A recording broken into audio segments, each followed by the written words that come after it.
Woke students celebrate strong, exceptional women, but not Amy Coney Barrett.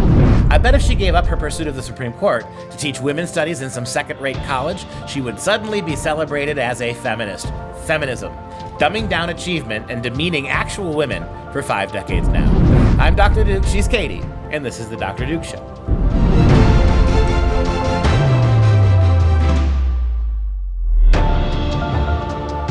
Hello, everyone, and welcome to The Dr. Duke Show, the only program that keeps you educated on the craziness impacting K-12 classrooms and college campuses around the world. Today, we start on the college campus, where students claim all successful women should be celebrated. Even unsuccessful women ought to be celebrated for their accomplishments, unless, of course, they happen to be conservative. Sad news for you, America. That's probably about 50% of American women who would identify as conservative or slightly conservative or traditional.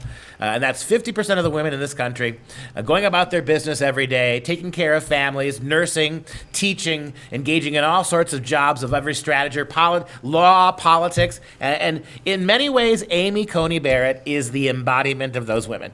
She is humble. She is hardworking. She is obviously a mom and a very efficient one. She is able to compartmentalize, right? She doesn't have to give up her babies to become a high-powered judge or a university professor. She has a husband who she respects and loves, who works with her to get these things done. In other words, in every single way, Amy Coney Barrett represents the demographic that left-wing progressives hate the most. The traditional American woman doing traditional American things in outstanding ways, perhaps getting not enough recognition for it, but making sure every piece of the puzzle fits. Not just one great big RBG puzzle, one piece of the puzzle, but all those things fit together.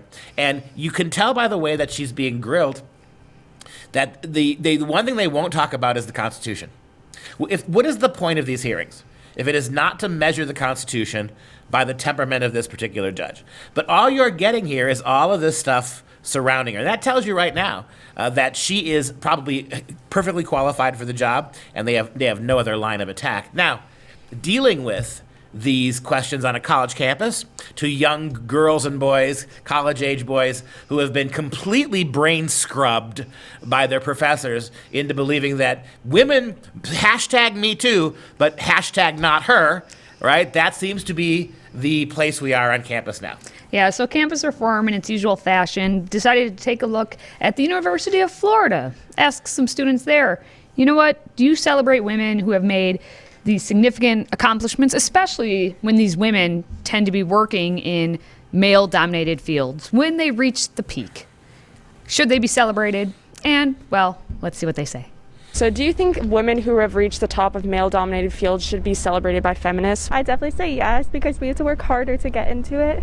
Yeah, definitely. I mean, well, feminism is to celebrate women's equality in different areas like the workforce, to get recognition. Of course. It's such a huge accomplishment. I mean, just being a woman ourselves, we know the obstacles and things we have to jump over. Absolutely. It's not every day that women really rise above men. So do you celebrate Amy Coney Barrett?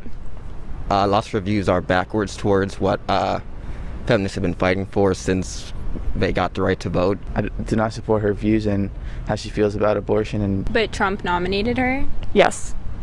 So that's more of like a cover-up. It's very clear and obvious that these students are only going off of what information that they've been given in the classroom. They have no idea who Amy Coney Barrett is. The one right at the end, with Trump nominated, well, okay, so then clearly, That's right. Duh, it's wrong. Yeah, no idea. And what really gets me is how programmed these kids are. Their answers are almost the same answer, and it's not based on anything substantive. It is completely based on subjectivity, right? Who nominates, where is she in the divide in this? And they're so crisp in their wanting to celebrate women, but boy, you could see the gears kind of grinding, because it causes a problem for them. Well, and they don't know that her being a judge is different than her being a politician, right. Her being a legislator. So they just assume, well, her views on abortion or her views on this or that. They forget that, again, I keep saying forget because I hope that they know it, but they don't. They don't know that she needs to base everything off of the Constitution. It's not forgetting. The Constitution. It's not forgetting. Like you said before, they were never taught that. Yeah, I wish. And how do Democrats, particularly progressive college professors, how do they view the Supreme Court? It has nothing to do with the Constitution. As I said at the opening, it's not about the Constitution. The Supreme Court to progressive leftists is a venue for a super legislative majority, right? It is not a third branch of government that's independent. It is a third branch of government that should be co-opted only by progressives who see the world they do. And that's what these kids are coming into contact with. And give you an example of this. We found out yesterday that a petition was filed by Notre Dame University. People at Notre Dame University petitioned to have Amy Coney Barrett step down and to reject this honor, right? In the name of this, turned out that there was not a single law school professor who signed the petition. First of all, only 88 people signed the petition on a campus that big. Right? Only 88 people signed it. Not one of them was a fellow law professor. And guess where all 88 came from?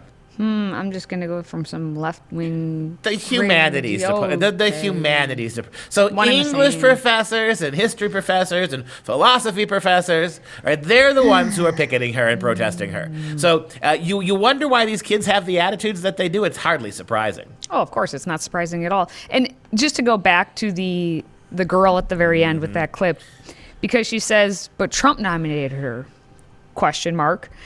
And so that's more of like a cover-up. There you go. Trump cover-up. That's all they can put together. What's the cover-up? To think it. But you know what? We're not even done with the clips because there's more. Onward. He's trying to reach a targeted audience where he doesn't have necessarily a lot of support because he is a misogynist. Why do you say that he's a misogynist? Because he hates women. Do you have any examples of that? I'm getting railed here. I admire her hard work and determination to get to the top, but facing the facts, RBG was the reason why she was able to get there, so... Come again? Number one. He's a misogynist. Do you have any examples? How dare you? Don't ask me that. I'm getting railed here. Okay. Did you see the fragility? Oh, yes. Surf's up. And then to go on and say the only reason that Amy Coney Barrett is even there is because of RBG, I guarantee you if there would have been the follow-up question of, because Ruth Bader Ginsburg was the first woman, that's right? Oh, no, she wasn't. You mean Sandra Day O'Connor was the first woman actually on the Supreme Court? RBG is just a woman who was there forever. How much do you want to bet that student could not name one of the other three women on the Supreme Court? Oh, absolutely not. How much do you want to bet? Absolutely not. The names. Does she even know what RBG stands for? Probably not. No, she doesn't know it. There's no way she would have been able. I guarantee you that the name of Kagan. Sorry. Well, yeah, you can say it. Right? I'm sure the name of Sotomayor, right, would never have crossed her lips. And if you had asked her, are there any Latinas, wise Latinas on the Supreme Court? Of course not. It's a sexist organization. What? Misogynist. I love it. When you question her claim, see, to her, because what she's learned at her university is to call somebody misogynist is something that could never be challenged, like racism. Can't be challenged. Just must accept it. Exactly. It is unassailable. It is morally pure. And when this reporter simply pushed back on her, whoa, how dare you? Oh, stop it. What are you doing to me? How dare you? And it was probably a good thing it wasn't Eduardo who usually does the campus reforms, because he would have been send Octavia instead, which was good. We got some doozies on the college campuses. You probably have some doozies on your own college campuses, so you should really let us know. Email it into us.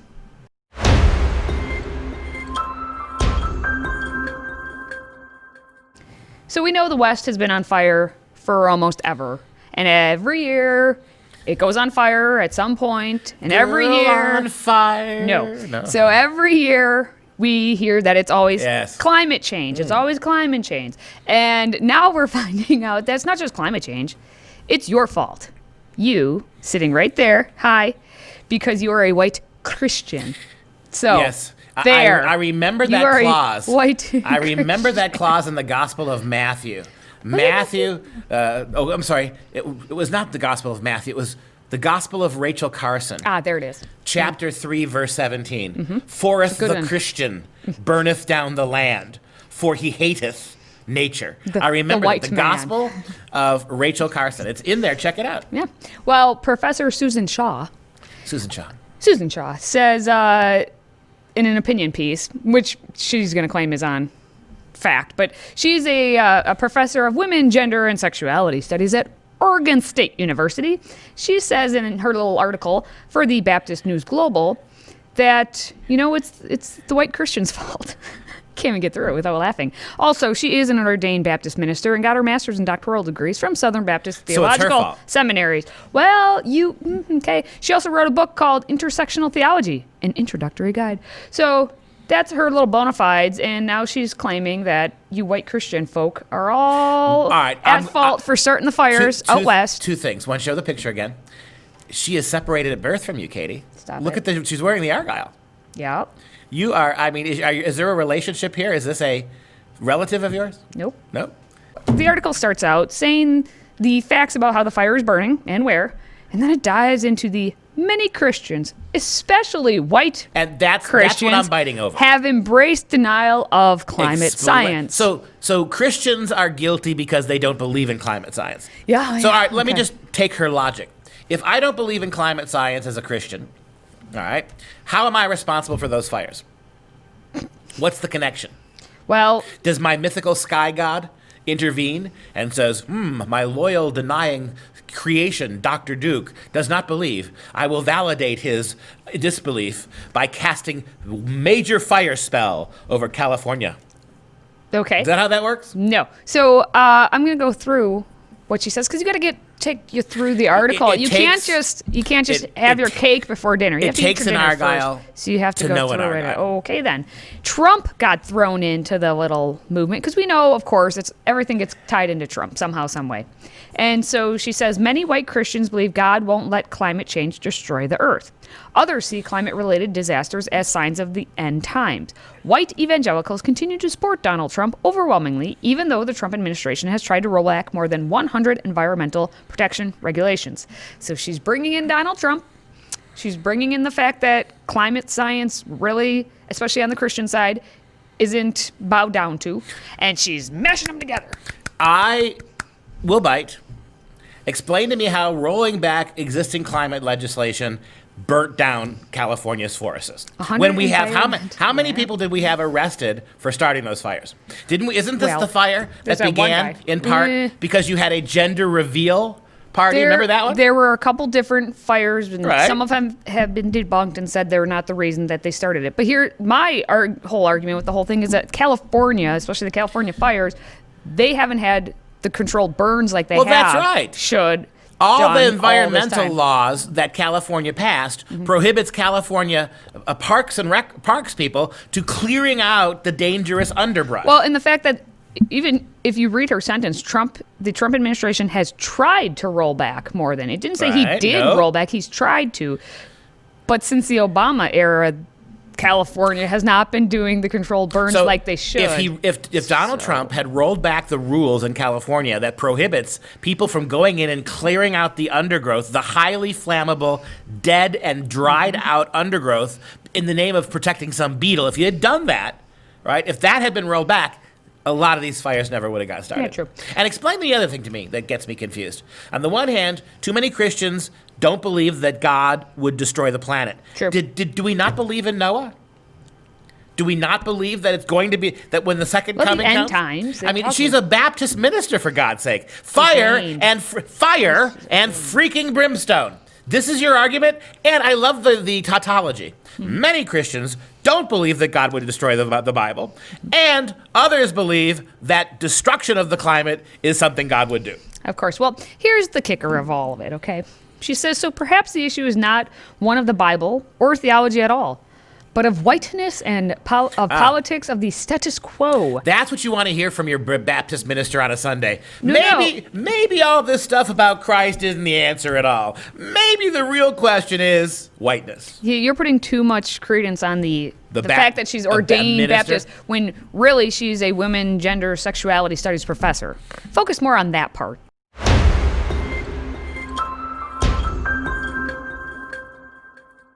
Dun dun dun dun. You already got the mom. Dun dun dun dun. Okay, we're gonna talk about Beethoven because Beethoven, he's such a racist and a sexist to boot. Beethoven, the musical genius, the one, the only, the Fifth Symphony. Well, Ludwig, you are horrible now in the minds of everyone over at Vox. Because if you know anything about Vox, well, they hate everyone. So Vox has a podcast. It's called Switched on Pop. And in that whole podcast, they have a miniseries that they came out with called The Fifth, like the Fifth Symphony for Beethoven. In an article by Nate Sloan and Charlie Harding, they try to explain what the podcast includes for the 4 episodes that they're doing about Ludwig van Beethoven. And the article points out how people believe the Fifth Symphony was a progression of struggle to victory and was used as a metaphor for Beethoven's personal resilience in the face of his oncoming deafness. But as the Vox authors write, or rather, that's long been the popular read among those in power, especially the wealthy white men who embraced Beethoven and turned his symphony into a symbol of their superiority and importance. For some in other groups, women, LGBTQ+, people of color, Beethoven's symphony may be predominantly a reminder of classical music histories of exclusion and elitism. Yeah, when I turn on rap music, the first thing I think about is how excluded I am, right? When I'm sitting there getting my groove on with my pants down around my hips, right? Plumber's crack on display. When I'm sitting there sipping on my gin and juice, with the seat way back. Wow. The fact that you even understand this reference. When I got my mind on my money and my money on my mind, the first thing I'm thinking as I'm cooling out in my pneumatics, right? As I'm bumping down the road, the first thing I'm thinking, son of a bee, my whiteness ain't represented here. Oh, that's the first thing that I am thinking. Okay. And when you go seriously, this is what they expect you to believe, that in the 18th century, when white men were propagating the hoax that is Beethoven on the world, white women, LGBTQ people such as they were, and people of color were sitting there thinking to themselves, you know, with all the slavery and inequality and violence in the world, I really do believe that Beethoven is a trigger. Well, he's not a distraction from all of that. He's not an artist that allows us to leave all that behind. No. He is a trigger for more of that. Well, and they would argue that none of those people were even allowed to hear him because of the stuffiness of the... If you're telling me women of all stripes could not listen to Beethoven in the 16th, 17th century, 18th century, I'm calling BS on that. People of color and LGBTQ plus people. That's what their argument is. So as long as you can put all of them in there. The category did not exist. Are there women who had sex with other women who listened to Beethoven? Are there men who were having sex are there men who were having sex with other men who sat there and listened to Beethoven? Yes. Wild. Okay. Well, the 3rd episode of their little 4-part series is called Putting the Classism in Classical Music. Go. Here's the summary. The Fifth's creative rule-breaking requires close listening to fully grasp. Over time, new listening norms crystallized into a set of concert etiquette. Movement 3 explores how the Fifth was misused to generate the strict culture of classical music and the politics that undergird those norms of behavior. So their main complaint here is that when you go to a concert, you're actually required to wear pants up on your waist and not down at your ankles, and that you should have a shirt on, and that you don't have your chains hanging everywhere because they'll be distracting while the music's playing. You're telling me Beethoven was never all about putting a cap in someone's ass? I don't think he was. You're telling me that that's is not elitist. That is elitist. I mean, if you're not capping somebody, I mean, I'm beginning to understand this. Beethoven didn't call from leaving your hoe. He did not call for putting a cap in the ass of the local police. I'm beginning to see why Beethoven is a sellout. Yeah, in the author's words, though concert etiquette that evolved in response to the Fifth may have had the goal of venerating the music, it can also act as a source of gatekeeping. Polite society first emerged as a set of cultural standards developed during the mid-18th century as bourgeois class signifiers. In Beethoven's time, new social etiquette extended into the concert hall. Today, some aspects of classical culture are still about policing who's in and who's out. Bourgeois. So it took us about 5 minutes into the story to get to the Marxism that underpins all of this. And so once again, Karl Marx rears his untalented head. This is literally, now we know, a who's got the bigger conducting stick, Karl Marx or Beethoven? And the answer is Beethoven.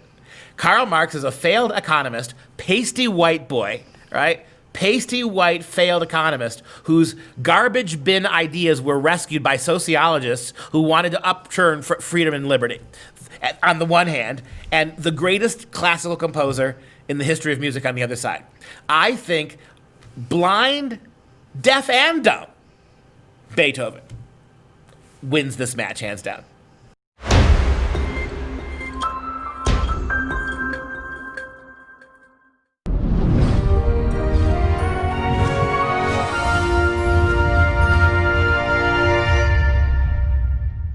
It's time for some real education. In Irish folklore, a banshee, or woman of the fairy mound, is a female spirit who heralds the death of a family member, usually by wailing, shrieking, or keening. Her name is connected to the tumuli, or mounds, that dot the Irish countryside. In Ireland and parts of Scotland, a traditional part of mourning is the keening woman. Keening women may in some cases be professional, and the best keeners would be in high demand. And this is really an interesting thing. I mean, let me get the obligatory joke out of the way first. The Irish conception of the banshee as a wailing, screaming woman, we just call it a wife here in America, with all the love we can give. Nevertheless, Irish mythology is really kind of an interesting thing. Besides giving us leprechauns, which you don't know to want to tweak their little cheeks or be devoured by them with their sharp teeth, are leprechauns cute or are they incredibly disturbing or both? But Irish mythology is very interesting, and the character of the banshee is particularly a poignant kind of a creature. She is, I like what Katie said. It was the Irish who gave us the wake, right? The wake as we know it today is an Irish idea. The idea came from the thought that spirits were everywhere. Evil spirits were everywhere. So what had to happen is when somebody died, a living person was supposed to sit by the side of the corpse until it was put into the ground. You never let that body out of your sight, because if there was no human presence, something evil might animate it. So hence the word waking. Somebody always was awake with the corpse. That's where the idea comes from. And keening, as Katie pointed out, is, among other things, it's the profession. The job of a professional keener is to be a paid wailer. She would show up, get paid, and she would wail intermittently at the funeral to give it that incredibly moving, horrifying, mournful tone. And in Irish mythology, you can see an image of it here. She became a spirit, a symbol, almost a creature caught in the fairy world, in the ether between the dead, living and the dead. And she would wail and she would mourn. The French have a version of this, by the way, that doesn't speak. It's called the pleurant, the weeper. And they look very similar. The oftentimes gaunt female figures with the hoods pulled over their faces who stand reposefully by the graves of the dead. The French gave you the pleurant.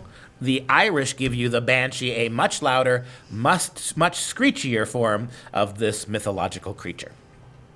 All right, as always, if you're a fan of the show, please consider a one-time tax-deductible donation of $99 toward our Patriot Club. As a thank you, we're going to ship this impressive stainless steel tumbler etched with the words, "Freedom never tasted so good." All you have to do to sign up is visit patriotclub.us. That's patriotclub.us. Now we're going to wrap things up with the fun fact of the day. There were actually two other Ludwig van Beethovens before the Ludwig van Beethoven became known. One was his grandfather, and the other was his older brother who had died a few days after his birth. See, all those Ludwig van Beethovens, Ludwig. They were men. Maybe they've got it right at Vox. It sounds awfully misogynistic that there are no female Ludwig van Beethovens. How's that for progressive logic? And that's going to do it for the show. For Freedom Project, I'm Dr. Duke. She's Katie. Until next time, rock the house with some Ludwig and stay educated, my friends.